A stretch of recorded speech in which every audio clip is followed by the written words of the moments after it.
बिस्मिल्लाहिर्रहमानिर्रहीम अस्सलाम वालेकुम दोस्तों, तुम देखते पे लुडन पंजाब टीवी ते मैं तुहाडा मेज़बान मोहम्मद अहमद। सब तो पहले अपने चैनल लुडन पंजाब को करना है सब्सक्राइब और बेल आइकन को करना है प्रेस, ताकि मेरी आने वाली अच्छी और बेहतरीन वीडियो जनाब मेरे वीर वेखण सब तो पहले। जनाब वीरों वास्ते, भरावां वास्ते और दोस्तों वास्ते घरेलू गां घर दे विच खलोती और जनाब जेडे वीर कहंदे ने भी घर दे विचों रिकार्ड लिया आ, घर दे विच जनाब डोगरां दे डेरे ते आए खले आ और माशाअल्लाह इत्थे गावां ही गावां खड़ियां ने और जनाब गां सुवन वाली है, गब्बन है, दिहाड़े लैंदी है और इस टाइम इत्थे बलीडर भी मौजूद है जिंदे कोल जनाब गां हुई हुई है और जनाब बच्चा किहड़ा है वो भी जनाब वीरां तसल्लियां करावांगे इंशाअल्लाह, गल्लां नाल नहीं हर चीज़ वाजिया करांगे और वीरां दे अगे रखांगे इंशाअल्लाह और वीरां नूं रिकार्ड भी लैके देंगे जेहड़े रिकार्ड ते जनाब दुध चवींदा रहा है। वीरां नूं तसल्लियां कराने इंशाअल्लाह। चोलस्तानी फ्रीजियन क्रास है, दूजा सूबा वैड़ सुनदी पई माशाअल्लाह और तसल्लियां करनियां ने माशाअल्लाह। प्रिंट वेखना है किड्डा खूबसूरत और कद वेखना है, हर चीज़ दी तसल्लियां करनियां ने। थण वेखना है माशाअल्लाह, थण वाने दी बहुत प्लेयर है, हाल तक 8 तो 10 दिहाड़े कढ़दी है, हुणे नाल माशाअल्लाह थब्बे मारी फिरदी है। यह वेखना फड़ा वाला वाना वा और इंशाअल्लाह अल्लाह के फजल नाल फुट फुट बाहर निकलेगी। थान इंज लगे है जनाब जिस तरीके चौसा अंब लगे होंगे, चोपे लाए होंगे ने, इस तरीके जनाब आर्डर क्वालिटी गां की वेखनी वैड़ की और वैड़ नूं बरीकियां वेखनियां ने माशाअल्लाह। कच दी हड्डियां दे विच और पैड़े ते जनाब खलोती है वीरां दे सामने। टोटल जानवर ही पैड़े ते ने डोगरां दे। आ मेरे वीरां तसल्लियां कर लैणियां ने। रस्से तो ही पहचान करनी है भी सारे डंगरां दा ही जनाब रस्सा इक्को जिहा है। यह मईयां खलोतियां ने, उनका पैड़ा भी मईयां का भी उहो जिहा है और गावां का भी उहो जिहा है। यह जनाब तसल्लियां इस गल तो करनियां ने। यह वेखना माशाअल्लाह, टोरा फेरा वेखना है, कोई सट फेड़ नहीं, कोई वासर नहीं, जान दे भरा नूं तुरी जान दे, कोई जनाब लगा नहीं, कोई वाह नहीं, कोई सरन नहीं। इन्हां गल्लां बातां दियां नाल तसल्लियां करनियां ने और मेरे भरावां दी अख काम करेगी कि वाकई जनाब दूसरा सूबा सुनदी पई है। इस गल च कोई किन्नी को हकीकत है, किन्ना को राज है, ये जानवर आप खुद दसेगा और मूँह बोल बोल के दसेगा इंशाअल्लाह। अल्लाह के फजल नाल वीरां दे सामने हर चीज़ रखी दी कैमरे की नज़र। टोरो टोरो माड़ा वैड़ नूं बरीकियां, लाम, कद, शराफत माशाअल्लाह हर पासों फिट है, हर पासों सुथरी है। यह जिन्नियां जनाब गावां इत्थे मौजूद खलोतियां ने, यह सामने जनाब बलीडर खलोता है जनाब 8 फुट कद दे बलीडर का माशाअल्लाह और 6 7 का बच्चा माशाअल्लाह बड़ा खूबसूरत है और इहदे कोलों जनाब होई है। यह मेरे वीरां दे सामने खलोती है और जनाब गिट्टिया तो उच्ची पूछ है। यह मेरे वीरां तसल्लियां करनियां ने एक एक चीज़ दियां और जनाब इस टाइम पट्ठा टोटल सारे किते मुक्या है। ये जेडे मेरे वीर खरीद करते हैं उन्होंने पता है यह सुक्की टाण खा के जनाब जानवर जरा पलते पे ने। यह मेरे वीरां दे सामने ने, लियारियां अगे भी वो ने और जनाब ताजियां अगे भी वो ने। यह मेरे वीरां तसल्लियां करनियां ने। टोरा फेरा हर चीज़ दी जनाब बरीकियां मेरे वीरां ने भरावां ने तसल्लियां करता जाना है और इंशाअल्लाह साडा काम में कराना और मेरे वीरां दा काम में करना। हाल तक वैड़ बिल्कुल कच्ची पई है।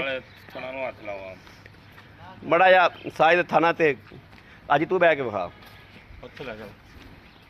तुसीं इहदे मालक नहीं जो थोड़े तो करेगी थोड़ा जा अगे वो तो बैठा रहा सुकून ना हिली नहीं। यह जनाब देखना माशाअल्लाह शराफत बड़ी वैड़ कोले, बड़ी शराफत है माशाअल्लाह। थण देखना है, यह देखना माशाअल्लाह गारंटियां देंगे थाना दी। और जनाब असी थण जेडे चेक किए ने बकायदा इन्हों जो पास किया, थणा नूं तसल्ली की है, तसल्ली करके जनाब कैमरे की नज़र की हर चीज़ साड़ी सांझी आखिया एक एक चीज़ की जनाब तसल्ली कराते पे। चाचा जी तुसीं पिछले सूबे कितना दुध चोंदे रहे को? 18 तो 20 किलो चोंदे रहे।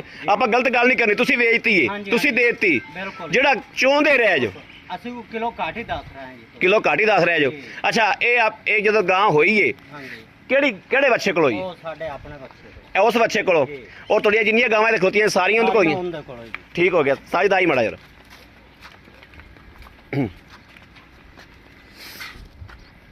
आओ जी। साहब अस्सलाम वालेकुम जी। भाई साहब इधर आओ। थोड़ा कद दे कोठ जिड्डा है तुहाडे कोले खलोतियां नहीं लगने जिवें। हाँ जी अस्सलाम वालेकुम। की हाल है सर? ठीक ठाक हो? बच्चे राजी ने? तबीयतां सैट ने? अच्छा भाई साहब तुसीं गां खरीद ली डोगरा कोलों, इत्थे तुसीं मैनूं सद्दिया पाई अहमद आ जा इत्थे वीडियो पा रहा है, वीरां नूं हकीकत विखा सारी जिੱਥੋਂ खरीद की है और मालकां दी ज़बानी करा। ठीक हो गया।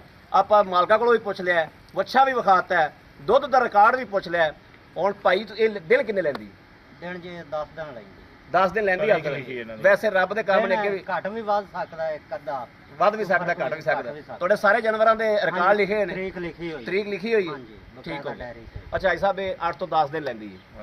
ਦੁੱਧ ਵੀਰਾਂ ਭਰਾਵਾਂ ਨੇ ਆਪਾਂ ਨੂੰ ਦੱਸਤਾ ਵੀ ਇਹ 18 ਤੋਂ 20 ਕਿਲੋ ਕਰਦੀ ਉਹ ਨਸਲ ਹੀ ਇਹ ਉਹ ਕਰਦੀ ਇਸ ਗੱਲ 'ਚ ਭਾਈ ਸਾਹਿਬ ਇਸ ਗੱਲ 'ਚ ਸ਼ੱਕ ਹੀ ਕੋਈ ਨਹੀਂ ਇਸ ਗੱਲ ਦਾ ਮੈਨੂੰ ਵੀ ਪਤਾ ਹੈ ਵੇਖਣ ਵਾਲੇ ਭਰਾਵਾਂ ਨੂੰ ਵੀ ਪਤਾ ਹੈ ਵੀ ਦੁੱਧ ਕਿੰਨਾ ਕਰਨ ਵਾਲੀ ਇਸ ਗੱਲ 'ਚ ਸ਼ੱਕ ਰਹਿ ਕੋਈ ਨਹੀਂ ਗਿਆ ਤੁਸੀਂ ਸਾਨੂੰ ਇਹ ਗੱਲ ਦੱਸੋ ਆਪਦਾ ਮਕੂਲ ਰੋਜ਼ੀ ਰੱਖ ਕੇ ਇੱਥੇ ਆਪਾਂ ਸਾਈਆਂ ਦੇ ਕਿੱਲੇ ਤੇ ਵੇਚਦੇ ਪਏ ਤੂੰ ਆਦੇ ਘਰ ਦਾ ਇਹਨੂੰ ਪੱਠਾ ਵੀ ਨਹੀਂ ਖਵਾਇਆ ਨਹੀਂ ਨਾ ਖਵਾਇਆ ਇੱਥੇ ਸਾਈਆਂ ਦੇ ਕਿੱਲੇ ਤੇ ਆਪਾਂ ਗਾਂ ਅੱਜ ਹੀ ਦੇ ਦਿਆਂਗੇ ਇਨਸ਼ਾਅੱਲਾ ਵੀਰਾਂ ਨੂੰ ਮਕੂਲ ਰੋਜ਼ੀ ਆਦੀ ਰੱਖ ਕੇ ਜਿਹੜੀ ਮੁਨਾਸਬ ਰੋਜ਼ੀ ਰੱਖ ਕੇ ਸਾਨੂੰ ਰੇਟ 10,000 ਰੇਟ ਲੈਣਾ ਤੈਨੂੰ ਪਤਾ ਲੱਗ ਗਿਆ ਨਾ ਇੱਥੋਂ ਖਰੀਦ ਦਾ ਹਰ ਗੱਲ ਮੈਨੂੰ ਖਰੀਦ ਦਾ ਪਤਾ ਲੱਗ ਗਿਆ ਆਪਾਂ ਤੂੰ ਦੱਸਿਆ ਵੀ ਇੱਥੋਂ ਮੇਰੇ ਕੋਲੇ ਆਇਆ ਖਰੀਦੀਏ ਮੇਰੇ ਕੋਲੇ ਆਇਆ ਪੈਸੇ ਦਿੱਤੇ ਨੇ ਹਰ ਚੀਜ਼ ਮੇਰੇ ਕੋਲੇ ਆਇਆ ਕੀਤਾ ਲੇਕਿਨ ਤੂੰ ਆਦੀ ਜ਼ੁਬਾਨੀ ਆਦੀ ਮਕੂਲ ਰੋਜ਼ੀ ਰੱਖ ਕੇ 10 ਵੀਰਾ ਹਾਂ 3,45,000 3 ਲੱਖ 45,000 45,000 3,45,000 ਸਾਨੂੰ ਮੁਹੱਬਤ ਕੀ ਕਰਦੇ ਮੁਹੱਬਤ ਥੋੜੀ ਬਹੁਤੀ ਨਹੀਂ ਥੋੜੀ ਬਹੁਤ ਚਲੋ ਕਰ ਲਾਂਗੇ ਥੋੜੀ ਬਹੁਤ ਬਸ ਇਹੀ ਹੁੰਦਾ ਬੰਦੇ ਆ ਜੀ ਭਾਜੀ ਹਾਜੀ ਸਾਹਿਬ ਕਹਿੰਦੇ ਸਨ 3,75,000 ਰੁਪਇਆ ਮੰਗਣਾ ਹੈ ਇਹਨੂੰ ਮੈਂ ਆਖਿਆ ਆਦੀ ਮਕੂਲ ਰੋਜ਼ੀ ਰੱਖ ਕੇ ਪੈਸੇ ਮੰਗਣੇ ਨੇ ਜ਼ਿਆਦਾ ਨਹੀਂ ਜਿਹੜੀਆਂ ਲੈਣ ਵਾਲੀਆਂ ਗੱਲਾਂ ਨੇ ਉਹ ਕਰਨੀਆਂ ਨੇ ਬਾਕੀ ਮੇਰੇ ਕਿਸੇ ਵੀਰ ਨੂੰ ਜਨਰਲ ਸੋਨੇ ਰੰਗਾ ਇਨਸ਼ਾਅੱਲਾ ਇਹਦੇ ਸ਼ੱਕ ਨਹੀਂ ਹੈਗਾ ਥਣਾ ਦੀ ਗਾਰੰਟੀ ਹੈ ਚੁੰਗਣ ਦੀ ਗਾਰੰਟੀ ਹੈ ਬਿਲਕੁਲ ਕਿਉਂ ਭਾਈ ਜੀ ਹਾਂਜੀ ਆਦੇ ਆਪ ਨੂੰ ਚੁੰਗਣ ਦੀ ਕੋਈ ਐਬ ਨਹੀਂ ਹੈ ਕੋਈ ਐਬ ਨਹੀਂ ਕੋਈ ਟੈਨਸ਼ਨ ਨਹੀਂ ਕੋਈ ਮਸਲਾ ਨਹੀਂ ਬਾਕੀ ਅੱਲਾ ਦੇ ਸਪੁਰਦ ਇੱਥੇ ਫਿਰ ਬੰਦੇ ਵੱਡੇ ਵੱਡੇ ਮਰ ਜਾਂਦੇ ਨੇ ਫਿਰ ਇਹ ਤਾਂ ਡੰਗਰ ਹੈ ਜੀ ਡੰਗਾ ਸਾਲ ਸ਼ਾਇਦ ਕੱਲ ਦਾ ਨਹੀਂ ਪਤਾ ਨਸੀਬ ਦੀ ਗੱਲ ਉਹ ਗੱਲ ਮੂੰਹ ਨਾਲ ਕਹਿੰਦੇ ਨੇ 6-7 ਦਾ ਵੀਰ ਖਾਇਆ ਲੇਕਿਨ ਜਨਮਨ ਖੜਾ 6-7 ਦਾ ਬੱਚਾ ਮੌਜੂਦ ਖਲੋਤਾ ਹੈ ਇਸ ਟਾਈਮ ਹਾਜ਼ਰ ਵਕਤ ਬੱਚੇ ਦੀ ਵੀ ਤਸੱਲੀ ਕਰਾਣਾ ਮੈਂ ਵੀਰਾਂ ਨੂੰ ਸਾਰੀਆਂ ਗਾਵਾਂ ਬਾਕੀ ਮੇਰੇ ਕਿਸੇ ਵੀਰ ਨੂੰ ਭਰਾ ਨੂੰ 3,45,000 ਦੇ ਵਿੱਚੋਂ ਇਨਸ਼ਾਅੱਲਾ ਮੈਂ ਹਾਜੀ ਨਾਲ ਕੁੱਟਮਾਰ ਕਰਾਂਗਾ ਮਕੂਲ ਕਰਾਵਾਂਗੇ ਬਿਲਕੁਲ ਮਕੂਲ ਕਰਾਵਾਂਗੇ ਇਨਸ਼ਾਅੱਲਾ ਮੇਰੇ ਕਿਸੇ ਵੀਰ ਨੂੰ ਭਰਾ ਨੂੰ ਮੰਗਣ ਵਾਲਾ ਮੰਗ ਲੈਂਦਾ ਹੈ ਮੰਗਣ ਵਾਲਾ ਭਾਵੇਂ ਜਨਾਬ 5 ਲੱਖ ਮੰਗ ਲਾਵੇ ਲੇਕਿਨ ਲਾਉਣ ਵਾਲੇ ਦਾ ਵੀ ਹੱਕ ਬਣਦਾ ਹੈ ਵੀ ਜਿਹੜਾ ਉਹਦੀ ਸਮਝ ਥੱਲੇ ਆਉਂਦਾ ਹੈ ਉਹ ਵੀ ਲਾਵੇ ਬਾਕੀ ਰਾਬਤਾ ਨੰਬਰ 0307 00 15 881 0307 00 15 881 ਇਸ ਨੰਬਰ ਤੇ WhatsApp ਮੌਜੂਦ ਹੈ ਔਰ 24 ਘੰਟੇ ਜਨਾਬ ਇਹ ਆਨਲਾਈਨ ਹੁੰਦਾ ਮੇਰੇ ਵੀਰ ਰਾਬਤਾ ਕਰ ਸਕਦੇ ਨੇ ਬਾਕੀ ਵੀਰਾਂ ਨੂੰ ਬਲੀਡਰ ਵਿਖਾਣੇ ਆ ਬਲੀਡਰ ਦੀ ਵੀ ਤਸੱਲੀ ਕਰਾਣੇ ਆ ਜਨਾਬ ਇਸ ਟਾਈਮ ਅਸੀਂ ਹਾਜ਼ਰ ਵਕਤ ਮੌਕੇ ਤੇ ਖਲੋਤੇ ਆ ਤੇ ਅਸੀਂ ਕਿਉਂ ਨਾ ਤਸੱਲੀਆਂ ਕਰਾਈਏ ਇੱਕ ਇੱਕ ਚੀਜ਼ ਦੀਆਂ ਇਹ ਮੇਰੇ ਵੀਰਾਂ ਵੇਖਣਾ ਮਾਸ਼ਾਅੱਲਾ ਇਹ ਵਿਹੜਾ ਸਾਰੀਆਂ ਜਿਹੜੀਆਂ ਨੇ ਇਹ ਸਾਰੀਆਂ ਗਾਵਾਂ ਜਿਹੜੀਆਂ ਨੇ ਜਨਾਬ ਇਹ ਜਨਾਬ ਇਸ ਬਲੀਡਰ ਕੋਲ ਆਈਆਂ ਨੇ ਔਰ ਇਹਨਾਂ ਨੇ ਬੜੇ ਨਾਮੀ ਗ੍ਰਾਮੀ ਜਨਾਬ ਬੜਾ ਦੂਰੋਂ ਮੰਗਵਾਇਆ ਡੋਗਰ ਬੜੇ ਸ਼ੌਕੀਨ ਆਦਮੀ ਨੇ ਇਹ ਵੇਖਣਾ ਮਾਸ਼ਾਅੱਲਾ ਔਰ ਸਾਡੀ ਲੋਕੇਸ਼ਨ ਜ਼ਿਲ੍ਹਾ ਪਾਕਪਤਨ ਤਹਿਸੀਲ ਆਰਫ ਵਾਲੇ ਤੋਂ ਤਕਰੀਬਨ ਅਸੀਂ 10 ਕਿਲੋਮੀਟਰ ਤੇ ਖਲੋਤੇ ਹਾਂ ਜਨਾਬ 10 ਕਿਲੋਮੀਟਰ ਤੇ ਵੀਡੀਓ ਸ਼ੂਟ ਕਰਦੇ ਪਏ ਹਾਂ ਬਾਕੀ ਮੇਰੇ ਕਿਸੇ ਵੀਰ ਭਰਾ ਨੂੰ ਪਸੰਦ ਹੋਵੇ ਰਾਬਤਾ ਨੰਬਰ 0307 00 15 881 ਇਸ ਨੰਬਰ ਤੇ WhatsApp ਮੌਜੂਦ ਹੈ ਔਰ 24 ਘੰਟੇ ਜਨਾਬ ਨੰਬਰ ਆਨਲਾਈਨ ਹੁੰਦਾ ਮੇਰੇ ਵੀਰ ਰਾਬਤਾ ਕਰ ਸਕਦੇ ਨੇ ਬਾਕੀ ਉਮੀਦ ਕਰਾਂਗੇ ਸਾਡੀ ਅੱਜ ਵਾਲੀ ਵੀਡੀਓ ਵੀਰਾਂ ਨੂੰ ਪਸੰਦ ਆਏਗੀ ਪਸੰਦ ਆਏ ਜਨਾਬ ਕਮੈਂਟ ਲਾਈਕ ਸ਼ੇਅਰ ਆਪਣੇ ਵੀਰ ਨੂੰ ਜ਼ਰੂਰ ਕਰਦਾ ਰਹਿਣਾ ਤਾਂ ਕਿ ਤੁਹਾਡਾ ਵੀਰ ਤੁਹਾਡੇ ਵਾਸਤੇ ਬਾਹਰ ਫਿਰ ਕੇ ਅੱਛੇ ਤੋਂ ਅੱਛਾ ਜਾਨਵਰ ਲੈ ਕੇ ਹਾਜ਼ਰ ਹੁੰਦਾ ਰਹੇ ਇਹ ਜਨਾਬ ਅਸੀਂ ਹੁਣ ਹਾਜੀ ਦੇ ਡੇਰੇ ਤੇ ਲੈ ਚੱਲਨੇ ਆ ਗਾਂ ਨੂੰ ਬਾਕੀ ਜਨਾਬ ਵੀਰਾਂ ਨੂੰ ਜਿਹੜੇ ਨੇ ਆਉਣਾ ਹੈ ਉੱਥੋਂ ਆ ਕੇ ਇਨਸ਼ਾਅੱਲਾ ਪਾਸ ਕਰਾ ਕੇ ਦੇਵਾਂਗੇ ਬਾਕੀ ਇਸ ਵੀਡੀਓ ਤੋਂ ਆਪਣੇ ਵੀਰ ਨੂੰ ਦੇਣੀ ਇਜਾਜ਼ਤ ਅੱਲਾ ਨਿਗਹਿਬਾਨ ਪਾਕਿਸਤਾਨ ਜ਼ਿੰਦਾਬਾਦ